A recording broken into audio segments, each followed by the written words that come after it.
Bienvenue très chers téléspectateurs, nous sommes bel et bien dans cette émission Jeunesse et Emploi, dans ce studio de l'RTNC2 Développement. Je ne suis pas seule, je suis avec une dame qui s'appelle Bijou Bimpe. Elle est productrice, elle est évangéliste, elle est une femme de prière, elle est épouse et maintenant elle a mis sur pied une structure qui s'appelle Bijou B. On va en parler tout à l'heure, comment elle fait pour tout gérer et comment elle a fait pour payer les taxes, de quitter de l'informel à devenir formel. Bonjour madame. Bonjour madame Nadia. Comment vous allez? Très bien, par la grâce de Dieu. J'ai vraiment bien cité, est-ce que j'ai raté quelque chose? Non, non, comme ça. Voilà. Mais en tant qu'épouse, en tant que mère, en tant que servante, comment vous faites pour tout faire circuler et vous êtes ponctuelle au bureau parce que vous êtes productrice à PIC Télévision, donc vous faites ça comment? Merci bien pour votre question. Je suis vraiment Bijou Bimpe, comme tu l'as dit. Je suis femme mariée, mère de 2 enfants. Je peux dire plusieurs enfants parce que j'ai 4 enfants, mais à l'église j'ai beaucoup des enfants. Oui, ça je sais, avec les pasteurs, les servants de Dieu, tous ces âmes que vous encadrez, quelque part, ce sont vos enfants spirituels. C'est ça. Ouais. Bon, dans le temps, nous avons 24 heures. Oui. Je me réveille souvent à 4 heures. 4 heures, je suis debout pour donner ordre à la maison. Et je prends presque 30 minutes pour prier avant de sortir à la maison. Je prie 30 à 45 minutes. Dès que je termine, je sors, je commence à donner les ordres à la maison. Toi, tu fais ça, elle fait aussi ça. Dès que je termine, je prends mon temps pour servir mon mari. Dès que je termine avec mon mari, je prends le temps pour produire mon produit. Parce que j'ai produit 3 sortes de produits. J'ai Javel. Là, on va arriver. Je veux d'abord que les téléspectateurs comprennent cette symbiose d'activités qui vous réunit. Parce que le foyer, c'est un travail, c'est un contrat de mariage qu'il faut respecter. Les enfants, c'est aussi un contrat qu'il faut, c'est un contrat à vie bien sûr, mais quelque part vous devez honorer parce que vous êtes parents. Et puis, votre travail en tant que membre de l'église, il y a des gens qui viennent peut-être vous consulter à la maison. Et puis votre travail de contrat où vous bénéficiez de quelque chose de financier parce que vous avez signé un contrat de travail en tant que productrice à PIC Télévision. Mais non, comment vous roulez ça? On va d'abord s'arrêter là avant d'aller... D'accord. Ouais. Et surtout à la maison, je n'ai pas l'enfant de 3 ans, 4 ans. Ah, voilà. Tous mes enfants sont à l'université. Vraiment, j'aurai beaucoup de temps. Le matin, je prends que 45 minutes pour prier. Dès que je termine, je sors, j'occupe mon mari. Je fais du thé ou bien un petit déjeuner. Dès que je termine... Maintenant, je commence à donner des ordres. Si je pars au marché, je pars. Si je pars au travail, je crois que même à la PIC, je fais que chaque jeudi que je tourne. Ce n'est pas chaque jour. Souvent, je prends le temps le lundi pour recevoir les gens à l'église. Le lundi, je ne sors même pas, je suis toujours à la maison. J'occupe de mon mari, mes enfants. J'ai 2 enfants à la maison qui partent à l'université. Dès que je termine avec les enfants, j'occupe mon mari après l'église. Maintenant, le mardi, c'est le jour que j'ai fait mes travaux privés. Les produits, voilà. C'est là où vous avez vraiment mis pied pour mettre sur pied cette structure qui s'appelle Bijou B. Voilà. Merci beaucoup, madame Nadia. Je sais que tu connais l'émission que moi j'allume, c'est Maïla Amoissi. Voilà. Quand on parle de Maïla Amoissi, c'est-à-dire qu'il faut faire quelque chose qui doit montrer que tu es une femme sage. C'est pourquoi on a vendu c'est pas la première fois. Souvent, on a fabriqué à Mingi. C'est pas quelqu'un qui a produit Bijou B.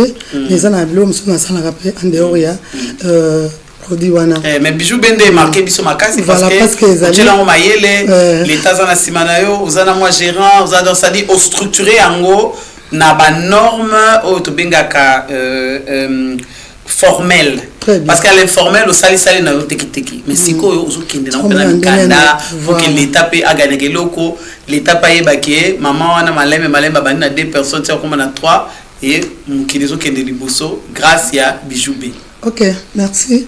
Question na wa isalinga bien na lingaka bato na mutu na wana po to meka ko ide pe basi mususu. Et surtout lelo identité na ngai komaka mwasi ya maele. Partout na tambola ka mutu soki abengenga Bijou mwasi ya maele. Isika yebinga. Bon, le col na kabola ba mikolo nanga. Mikolo mususu na vendre na bino, il faut quand même nazala na elembo par rapport ya musala na salaka, par rapport ya émission nanga ba bengi yango mayele ya mwasi. Eloko nina ko produire na mayele oyo nzama pesinga. Na mekeki na ko banda na Rachid Nguba na lo la on poso bien na tina moi bol na tipenda bijou B Rachid na bité ils ont pesé pour moi hein, ça donne même pas na bité na vanga bio naza quand j'étais à Nairobi en 2015 c'est que na ba produit moko na kina conférence comment devenir une femme leader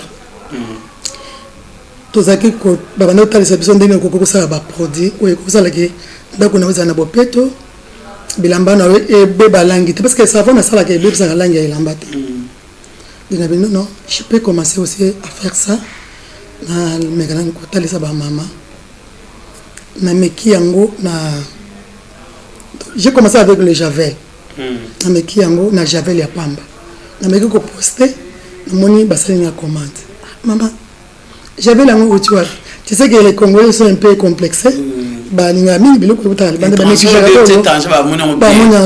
non et où tu pas été où tu pas na ngamoko oh il y a le 3 bidons j'avais commencé avec 6 bidons 3 bidons na yé na livré 3 bidons 3 otikala ki wana msusu abenga maman na besoin 5 bidons ngana tikala kana 3 na kusala ndeni na moni osko ilati nzoto bon ça va na gosala la matière non sonde na yokolaki de na sala commande ba bidon parce que bidon na sala commande na sala commande ba ça la commande kaka wana RDC oui kana RDC na ngamoko sala commande et na sala ménage na ngana silisi butu wana na sala ka mingi mardi mais lundi déjà na tinda ka basombi nga déjà ba produit ba bidon yé parce que journée lundi peut-être la journée na pemaka na boujaka teka paka ko yamba bato na église et puis occuper mon bain nanga po na pesa ka pétan ko solo la dialoguer quand même et ça la très capitaine à foyer donc vraiment lundi soko yé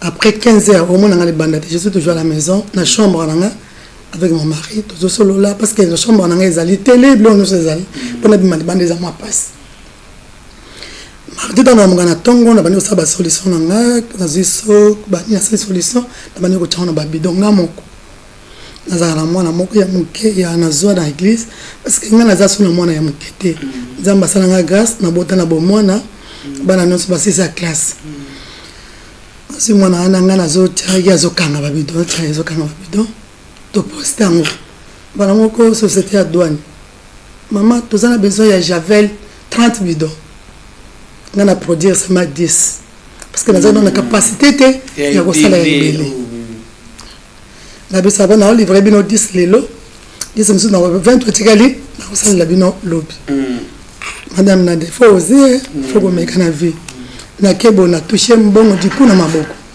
na kimisi mbango ça commande ba bidon maman on fait commande 50 bidons na sali na livrer bango 20 na tikali na 30 bidons. Avant de monter au hôpital et à la clinique chinois, il a dit maman, tu as besoin de javel pour la toilette, tu as besoin de 10 bidons. Quand on a 30, on a livré, on peut 30 bidons. Maintenant, on a la langue. Tu as la étiquette, na kombo ya bijoube, parce que nous avons besoin de salango. Nous avons besoin de kombo de bijoube. Faut na tia marque nanga. Na kombo ya bijoube. Oui, le but. En parenthèse, pourquoi tu as dit que tu n'as pas pendant que tu as épouse? Ce n'est qu'une question. Hein, parce que les téléspectateurs doivent comprendre que quand on est marié, s'il peut y avoir, surtout ça, la communauté des biens, bon, je peux créer mon entreprise aussi avec mon mari ou je crée moi-même, ça dépend de votre couple même. Je pose cette question. Donc c'est pas obligatoire, j'ai posé la question, il ne faut pas absolument bien. Non,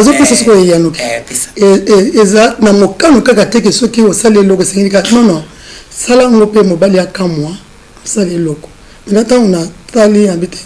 Ils ont comme émission dans la coupe, ils ont comme la mobilité. Les personnes ça maïle à moi, ça habité. Donc là maïla moi c'est dans l'émission où azo présenter aux bijoux bon na sala loko so pesa kombo ya bijoux na bagi na koko cha kombo na ite poto sala yango na ite za pour za loko mona moi c'est sala na ko cha kombo na ni ndio kitata na mutu tukanda mutu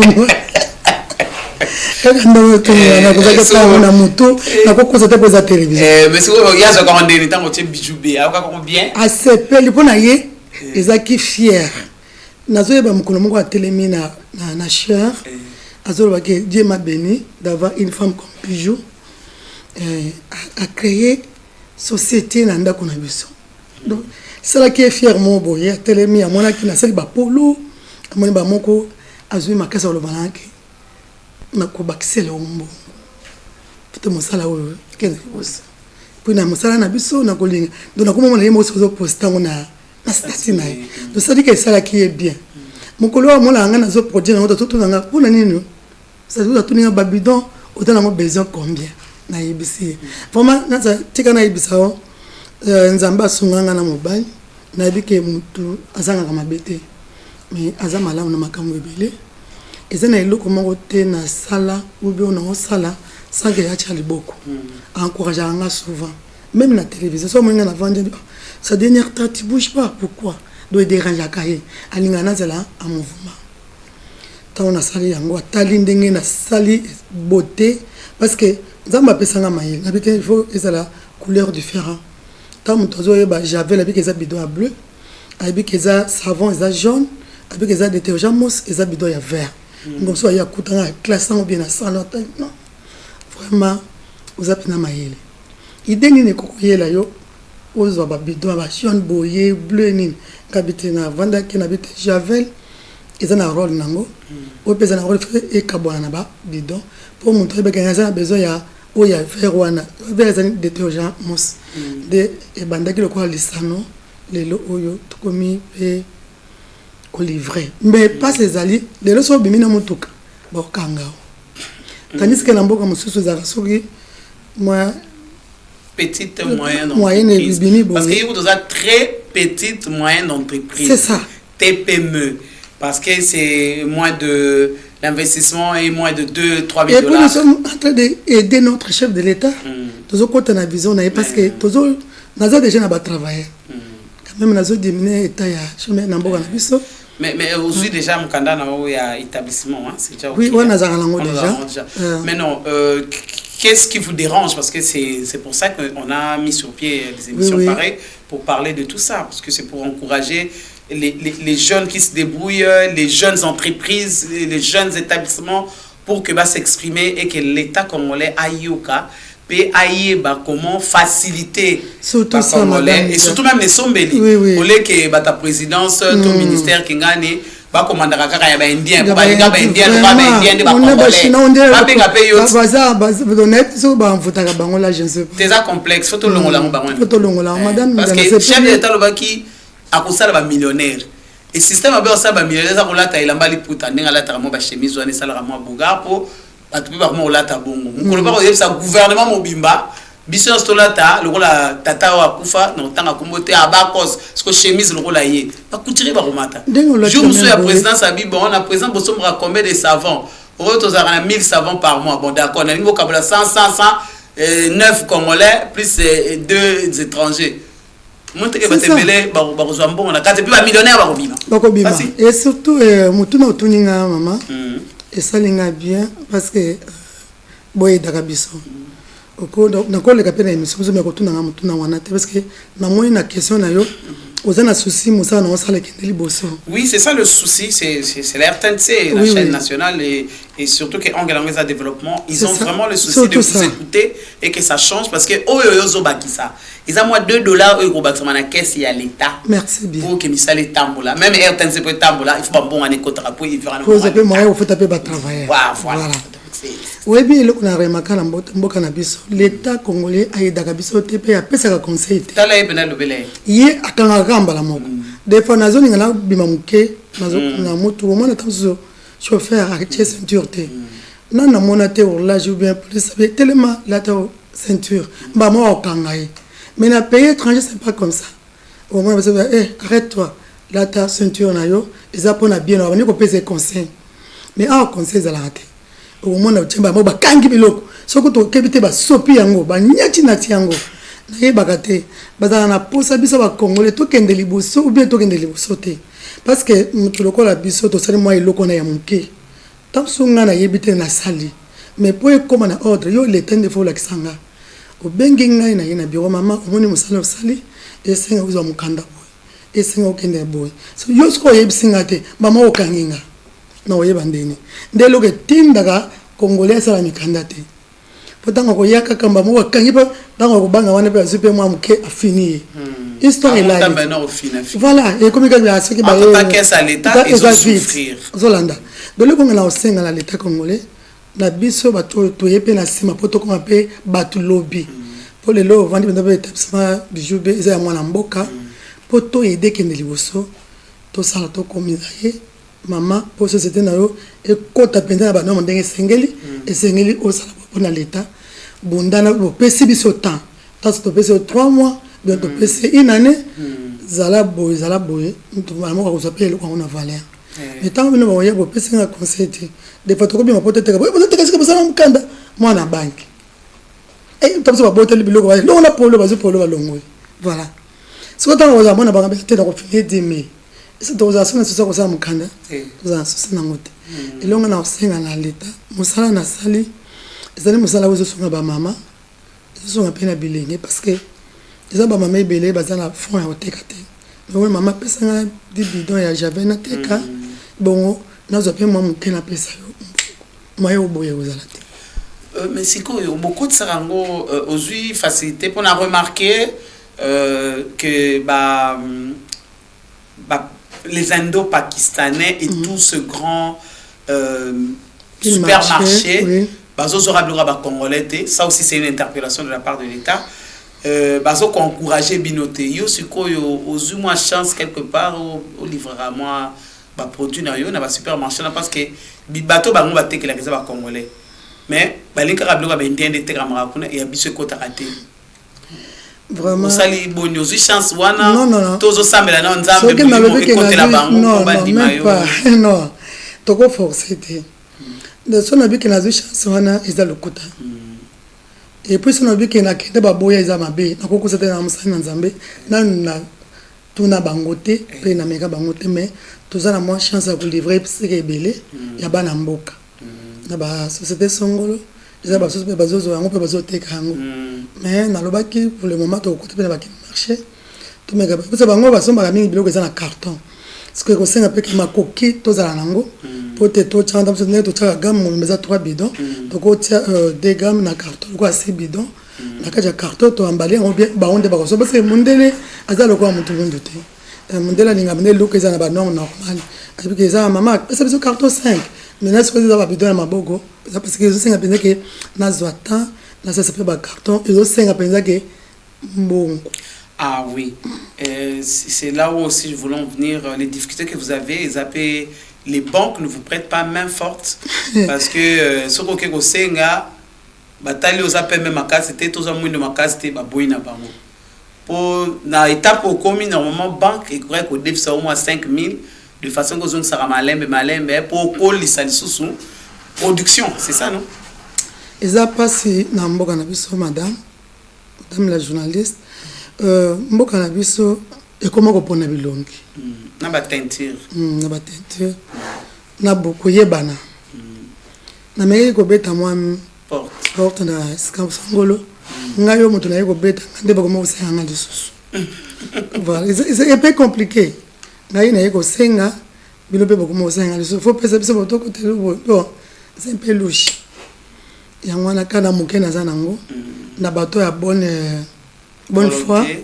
Est-ce que baza ba moni ke ba ko de ko encourager za ndeko mo ka benga kinga lobby na butu tanga moni na poste bi mama oza encourager veux toi encourager yo na mosezo sala livrer tindela nga boye puis na ko pesa moi quelque chose pour te ko ba de soso baza na ba soso baza na mitema ya mawa bazo mona keza no sala yo senga benda ke makoki ezala bazo songa mais ko kende bank songre pesa yo mama o ko tambola pesa pato silio pe ba peso na kombo pe okepe nda uvandi bwa tamu to yamba ozalate et surtout le comme sangana bana mboko ba wasana ba banque o koma benda bazo négliger na ba yebi yo tene tsuki ndeni bon na nga benda ko beta masolo ante pour des fois ça me fait mal mboka na biso moto koma loko to vivre na mboka ya bato donc ozana droit eloko moko te okei ko senga ezaka passe o yebi pe ezaka passe o sali yo moko pe ba sunga yo ezaka passe et biso to lemba ko lobate parce que nga lobaka loba tiba oyoka merci ko leba pete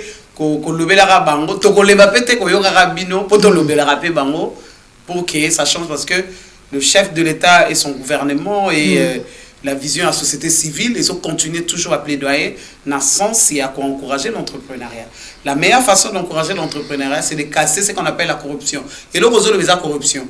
C'est-à-dire, dans la banque, c'est comme l'omba na olomba. C'est ça.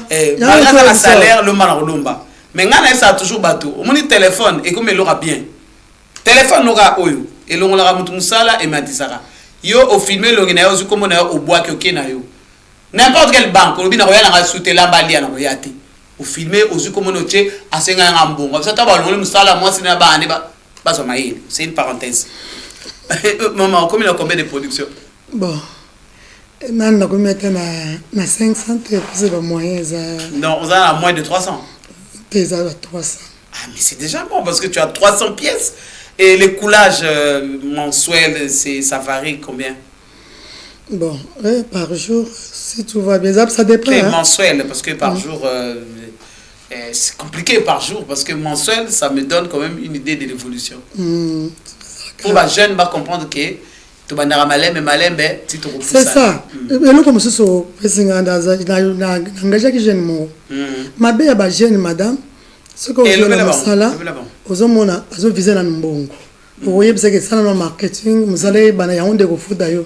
Il y a tant que tu tendais na yebo bando pesa ngambo na tuni mbongo to pesa na nini parce que faut to pesa mbongo na ba produit oyo so que tekami de ce que pesa mbongo.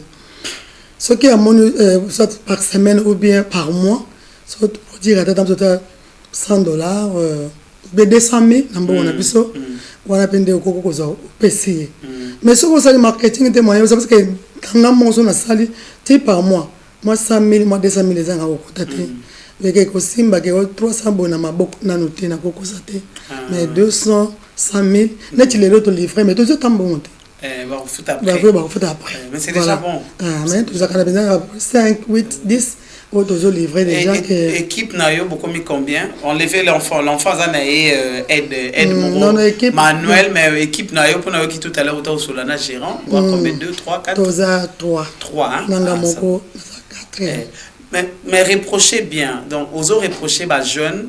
Balingi musalate balingi mbongo voilà c'est pourquoi moi na bakenda surtout bana basi donc moi na kavenir na pesa mbala na fortité ko que ne place ba yibiso te leka koto batumba ombeka poza musala mais on va romper zote kama sous cherté hein na moi na 5000 na yebi kutu bangada ba 3000 babi anyompe ko ma doza fokop ya mwana sala musala elenge moba tango zokende souffrir nan madame na ganga na ko yibiso za société moko ya mboka na biso mais ya ba indie les lois comment on est pour nanga parce que en 2015 Nazara qui pensait tous les 4 coins à télévision comme pour les moquer j'étais à RTG antenne A RTVS 1 Kin 24 na produit moko moi n'attend pas présenter tant on dit on a outil mboka na ye na solo na ye tuninga mama koki ko sala nga publicité na ndimi na tambola na moyi na sala nyos produit na yibana za produit ya bana basi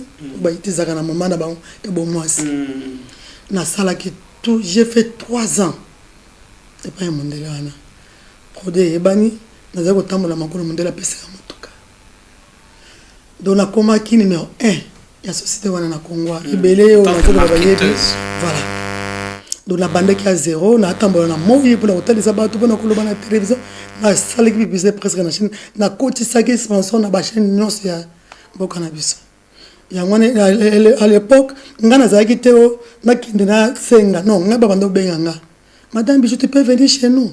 Kuna dati ko kendela ba télévision ba mo ba benga po na pesa bango marché. Zaki pone na banda ki yango na zaki na souci ke ekoma ki pe dans se trouva ki vraiment zamba songa kinga. Koma ki bien tomba na mutuka bien contrat na ko zaki ya 3 ans.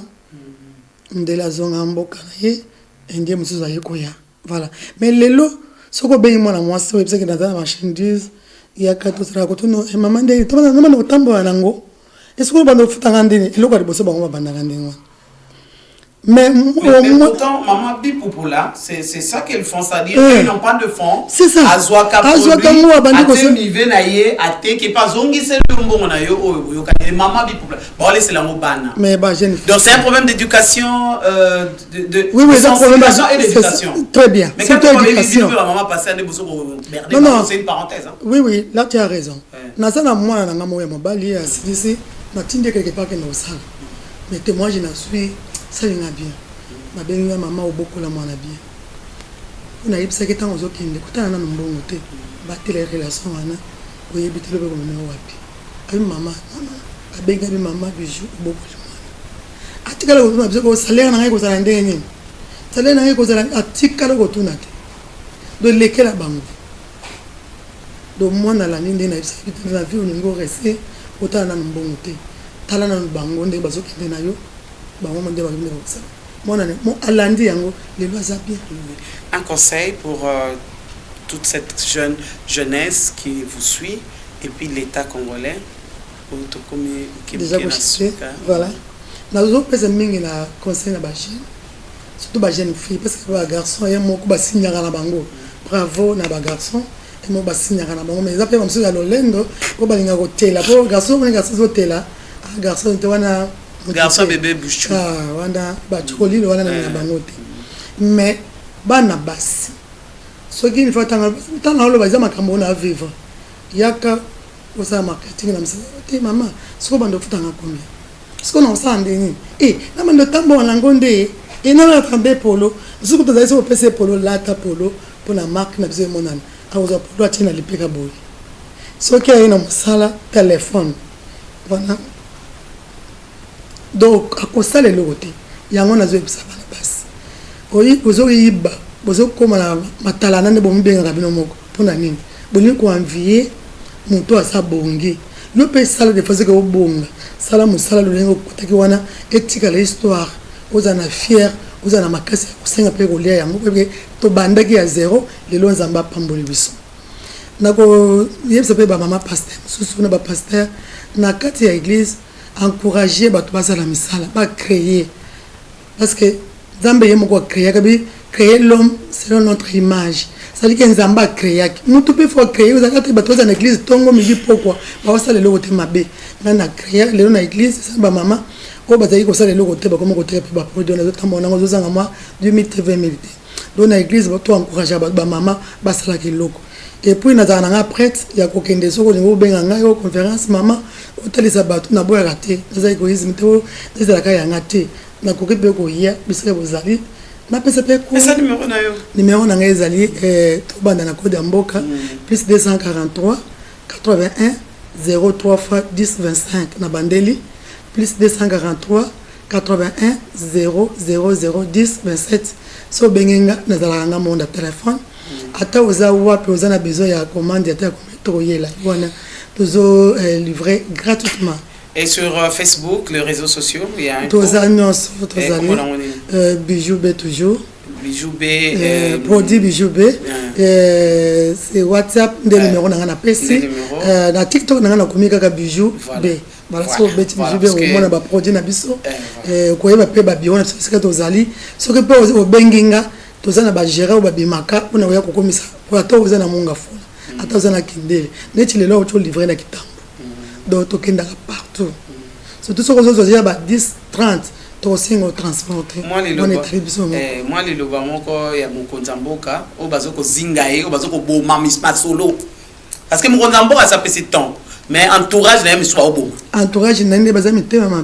Ce que tu as dit, ma coquille, comme wana, de ton remarque. Mais tu as ma coquille, comme 5 ans, Zambé, à Tchabango, confusion.